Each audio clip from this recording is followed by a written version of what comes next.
Welcome to the Conscious Resistance. I'm here with my next guest, Kal Molinet. How are you doing today? I'm doing swell. How are you? I'm doing great. I'm excited to talk to you. I've heard a lot about and seen a lot of your work, so I'm excited to see what kind of things we can get into and to spread your message. You are the founder of Liberate RVA, is that correct? Yeah, and I guess I couldn't take sole credit. I started off with my girlfriend, a friend of mine, one of my best friends, and just I guess before I officially called it Liberate RVA, I spent months trying to talk about anarchism for them. I mean, they had a lot of really great questions, so I would say it kind of started with those two. Before I started to branch off, and then finally just penning it as Liberate RVA. Awesome. And so what type of action or what type of focus does your group have? It's I guess quite a variety of different areas. And not so much that there's a recognition that there's a lot of people, a lot of working families, a lot of people who have their 9-to-5 jobs who can't sometimes take an hour off, to attend, a gathering or a rally or any of that sort of stuff. So it's mostly, as a friend would pen it, Rachel would pen it as a revolution of convenience, because at the same time, you look in the past where a lot of the activism kind of always catered to the lower class. I myself am part of the lower class, but at the same time, you don't open it up to the people who need that 9-to-5, who are living paycheck to paycheck and don't really have the time that they would like to invest in a lot of this kind of activism. And so, for the most part, what I do and trying to encourage a lot of my friends here now is to just try to spread in your own interpersonal relationships.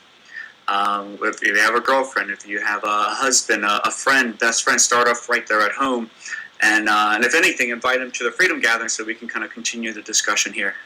So it's mostly trying to have these conversations one person at a time.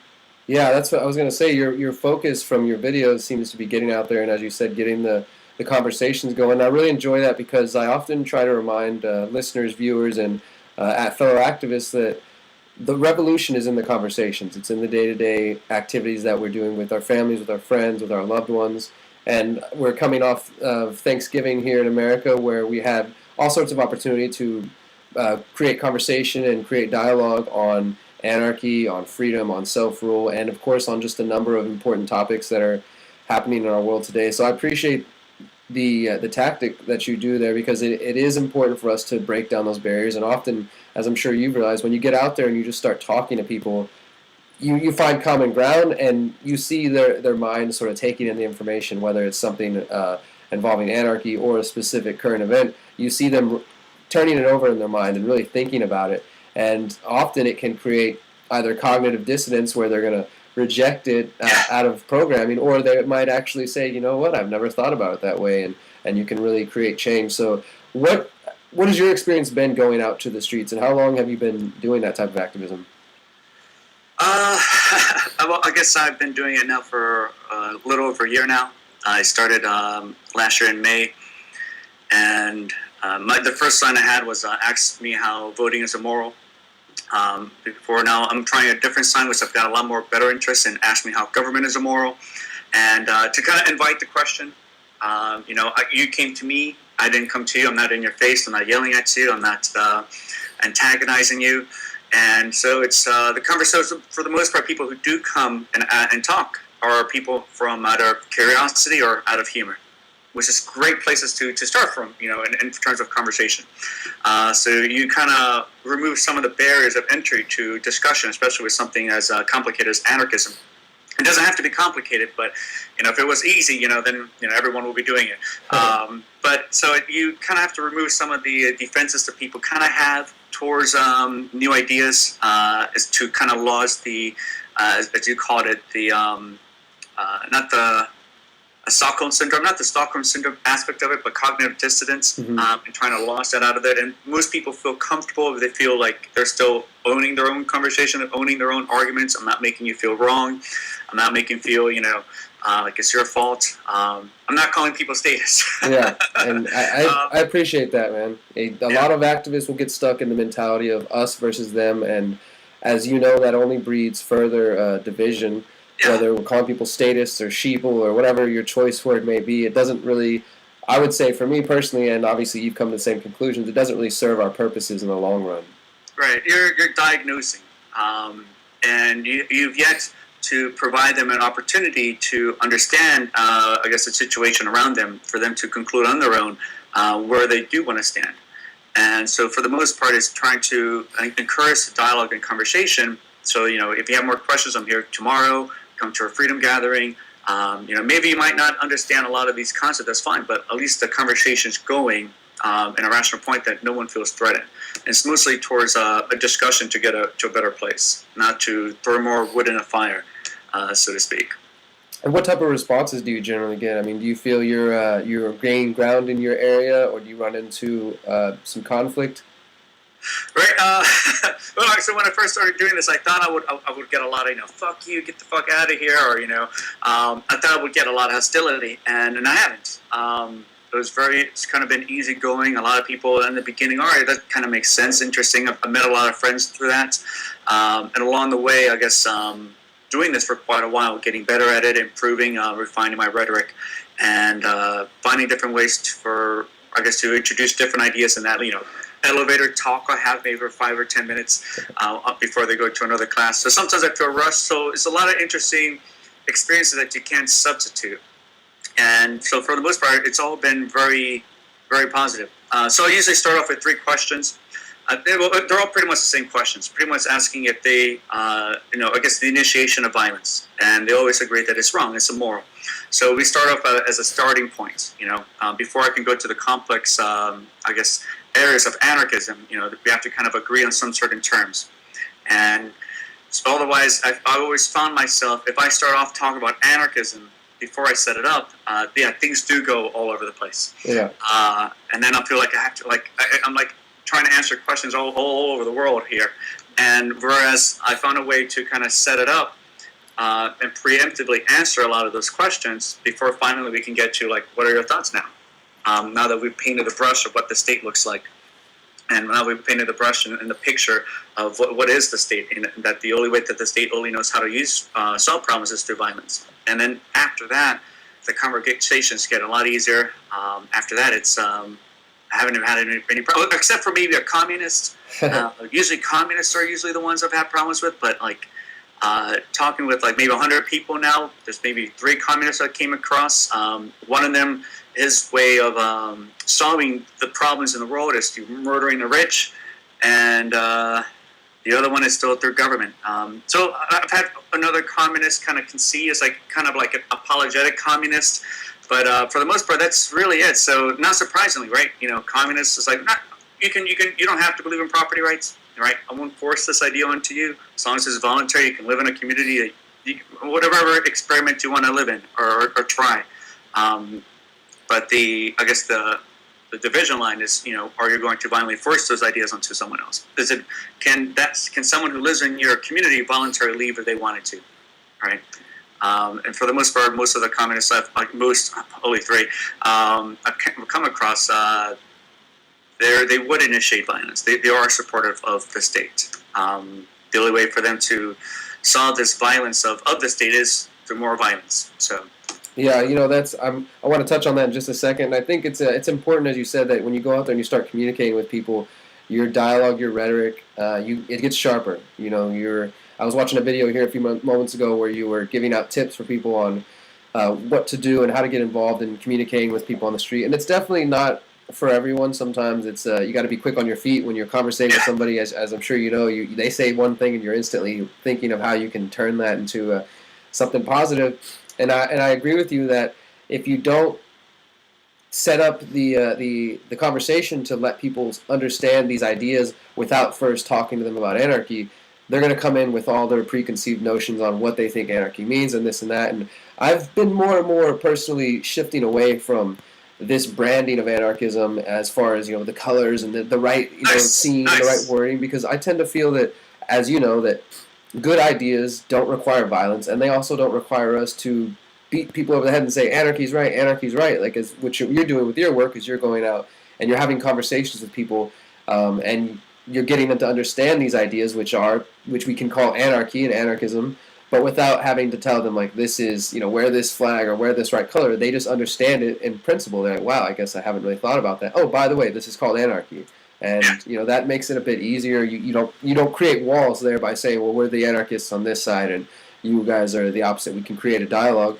And on the communist left there, I wanted to go further with that because I watched that video as well where you're saying those are some of the main opposition that you've run into, and again, only 3 people there. But that's been my experience as well, not specifically just communists, but for better, for lack of better terminology, those on the left who see some of the same problems we do, but in the end, their solutions involve some sort of violence or force.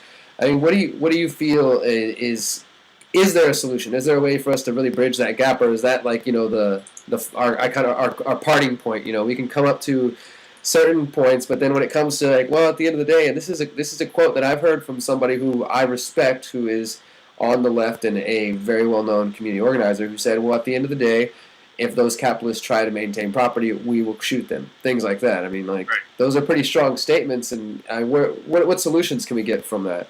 Well, I guess the first thing to, understand right off the bat is that they're no different from the government. It's no different from the state. So whether they call themselves a communist or a fascist, it really doesn't matter.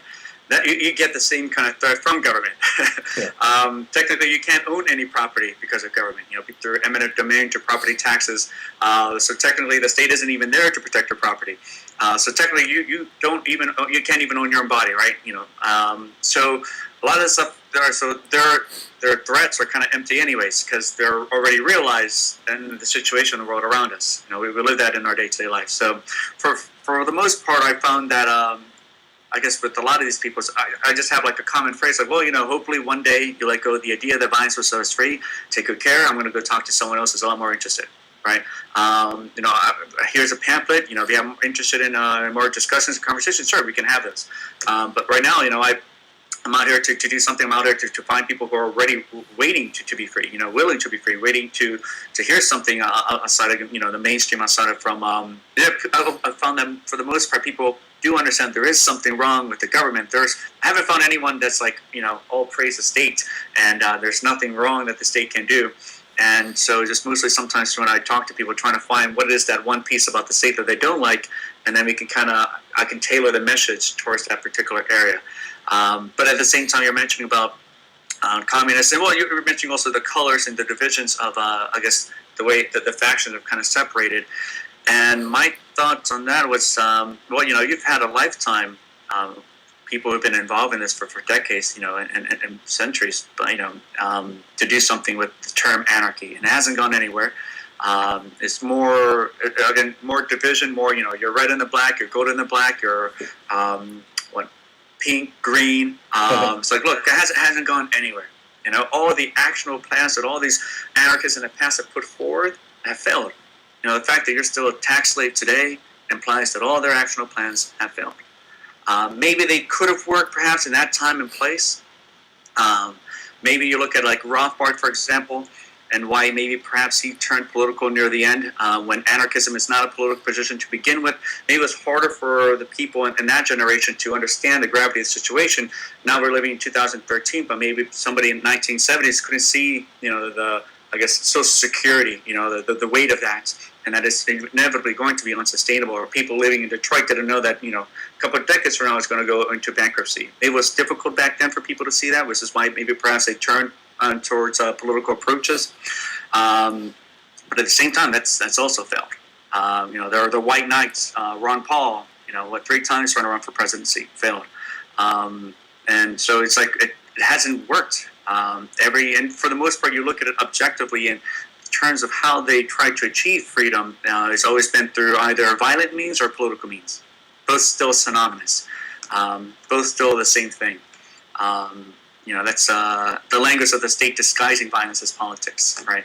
And that's, I think, for the most part, the biggest problem with a lot of this stuff is just not differentiating between these two terms and trying to go at it objectively and non-compromisingly.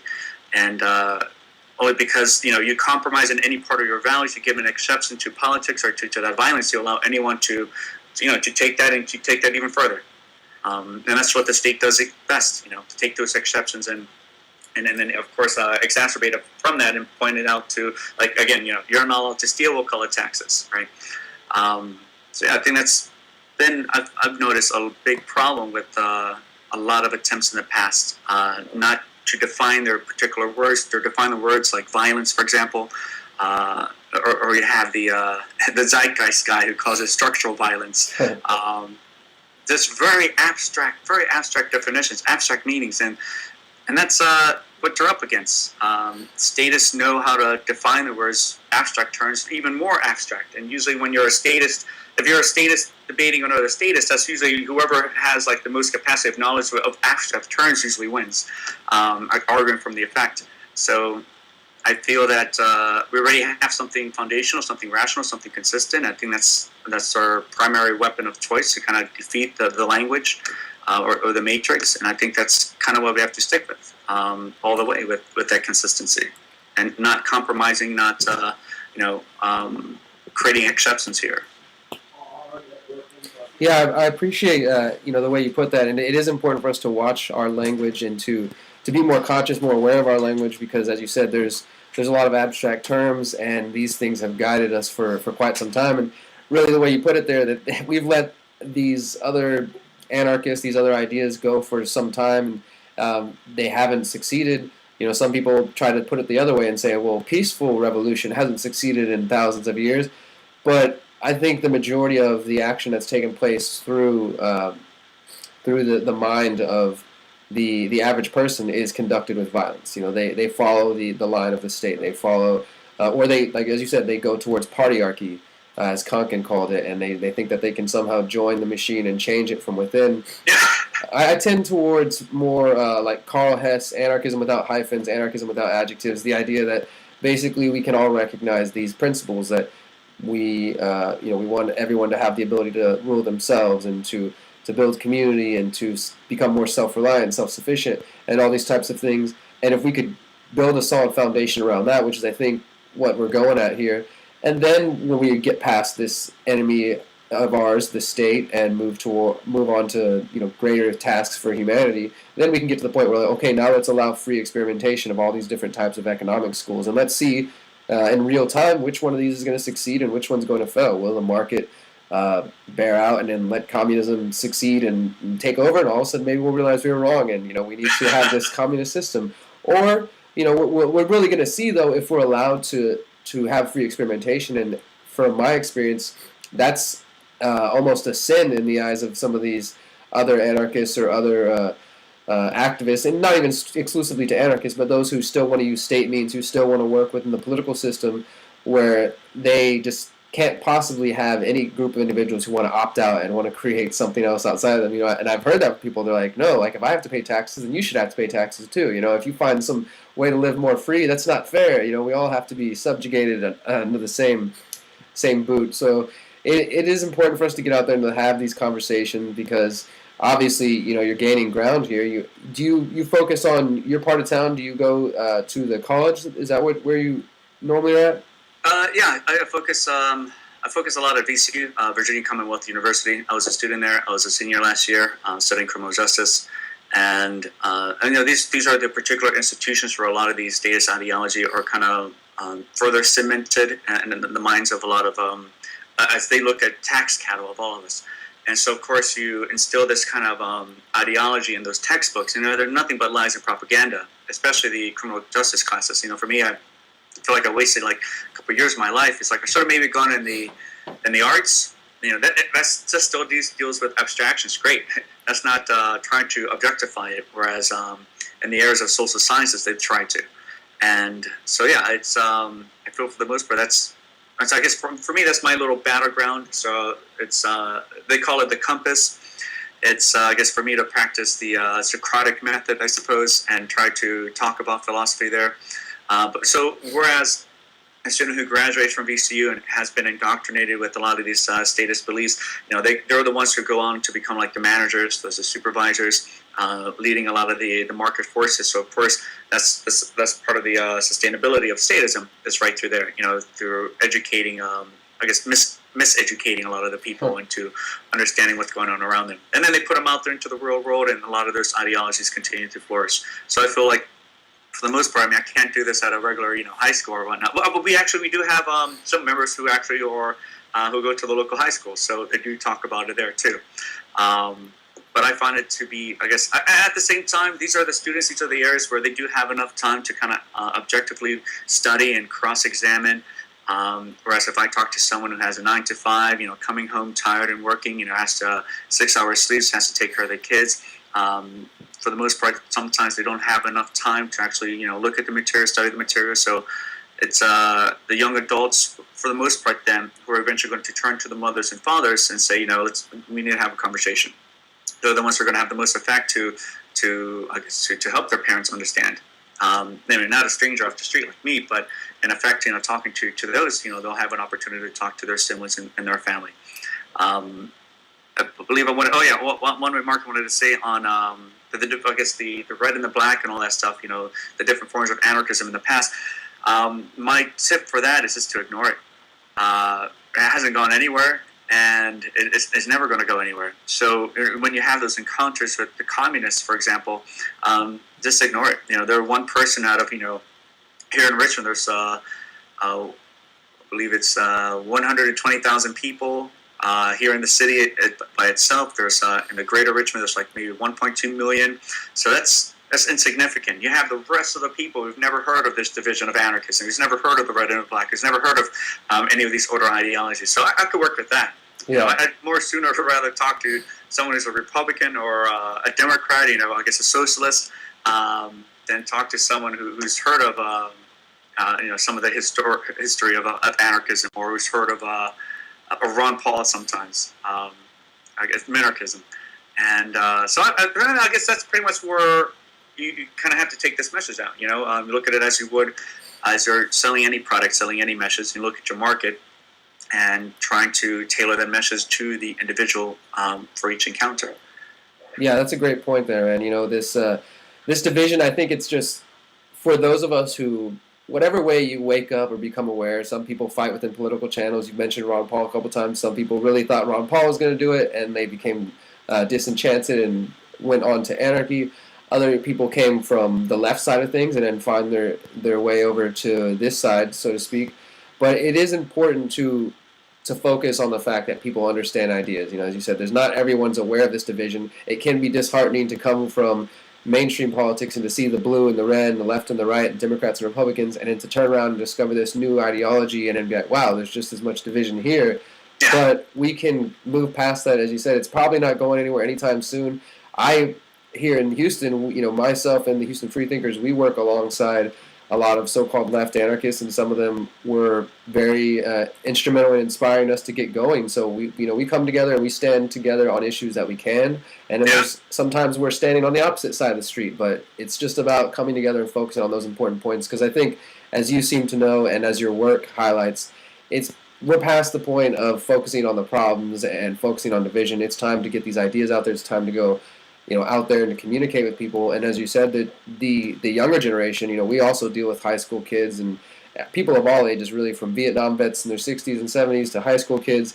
But some of the older folks are already entrenched in their ways. They've already bought into the system for better or worse. And as you said, they got 9 to 5 jobs. They don't have time to come home and to watch a video or to read a book and things like that. But this younger generation that has the technology in their hands and has the time to discover these ideas and are discovering these ideas, it's really going to create a whole new wave, a generation of people, not only around the United States, but the world, that are going to reevaluate if they want to inherit the things that their parents, have bought into. If they want to go into that 9 to 5 job, if they want to go into student loan debt, if they want to pursue corporate jobs and, in the hopes that they're going to achieve happiness, or if they want to focus on themselves and achieving their own sense of happiness within themselves. So I applaud you for your efforts, man. I want to give you a chance to let everybody know where they can find more of your work and more about what you're doing out there.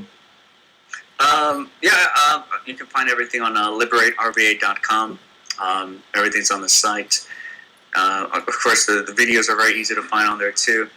And I'm kind of curious of, for me, for the most part, anyone who comes as an anarcho-syndicalist or anarcho-communist, I actually met maybe 2 anarcho-communists who would not initiate force on me. So that took me by surprise. So it was a conversation I had like maybe 2 months ago. But they were from North Carolina. They were just here visiting. So for me, I'm kind of open. This group is open to any ideas, beliefs, religion, any kind of background.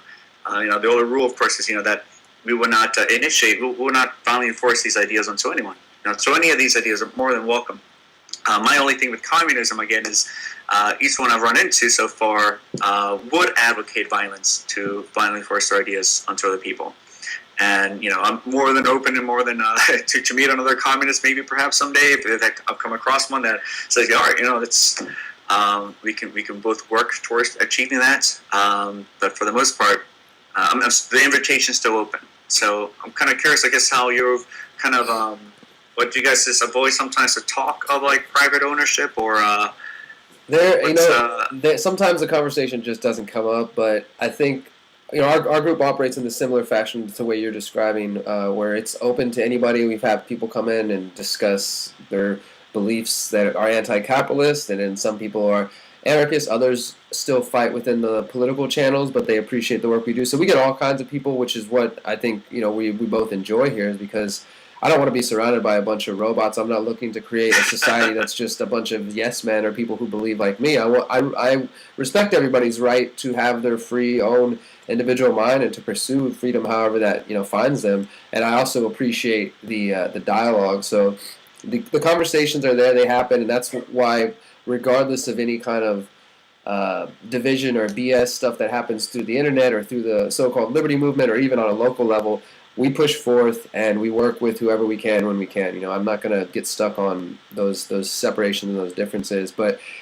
as far as the initiation of force, that has been my experience as well. That when it comes down to that certain point, there is some like, we're friends and I get you on this point. But if there's ever my type of revolution, at some point, there will be use of force, and that and that may be against you. Is kind of the feeling I get there. But I'm hoping that through continuing to work together, through continuing these conversations, that we can come to a point and to establish some type of true understanding where those things won't even be involved anymore. And who knows, maybe eventually they'll come around to understanding that voluntary interaction is the best. Give them time, and that's usually what I do. Sometimes I have percentage-wise, like, all right, maybe they understand maybe 75%, 80%, they're almost there. Sometimes they'll slip in like we're calling like status fallback position sometimes, you're almost there. So I've noticed this with time, people will come to understand a lot of this stuff, and that's with patience. You're given the information on their own, they'll look into the matter even further.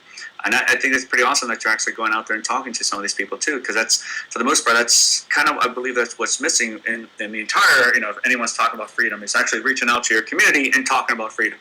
Online is very important, sure, the digital community is very important, but for the most part I feel that that's pretty much where it's kind of stalled in a lot of different areas, is online.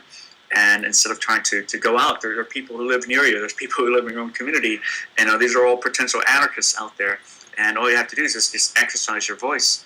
The opposite of what government doesn't want you to do, right?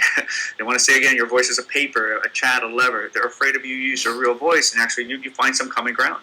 And to continue that discussion, you'll come to a better conclusion, go to a better place. So I think it's pretty cool that you're doing that. Aside from most communication is nonverbal. So you're a lot of the stuff when people talk about this stuff online is absent that. You don't feel any kind of empathy. You don't see tone, hear tone, or any of that the stuff that's kind of, I guess, all the things that are kind of required of communication. Online is just to see fonts and periods and exclamation marks. You don't see the emotion behind that. You don't see the face behind that. That's pretty cool. I think that's pretty awesome what you're doing there too. I think the last key actually that's been missing for a long time to actually put this stuff forward out there. Again, if all we do is just watch you make videos, it's not going to go anywhere.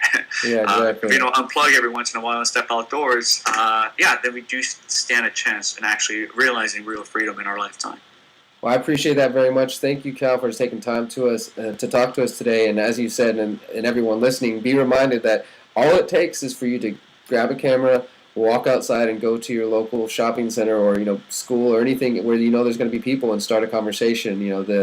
the opportunities are there, and I find, and as Kal has said, that I'm sure you will find that there are fruit to bear in all conversations. You go out there and you start a conversation with somebody, and before you know it, you've got a new partner and the fight for freedom. So stay involved and get out there and check out Liberate RVA. Thank you, Kal. Thank you, Derrick. Take good care.